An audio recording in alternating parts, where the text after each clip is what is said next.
బొమ్మలాట ఆడుతున్న బ్రహ్మరాతలని మార్చి రాసి చూపుతున్న మానవత్వమిది.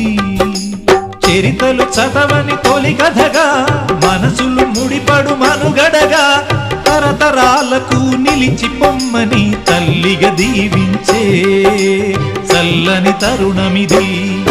అనురాగమే మంత్రంగా అనుబంధమే సూత్రంగా మమత కొలువులో జరుగు పెళ్లికి మంగళ వాయిద్యం పలికింది ఆహ్వానం. ఓ మంగళ వాయిద్యం పలికింది ఆహ్వానం. అనురాగమే మంత్రం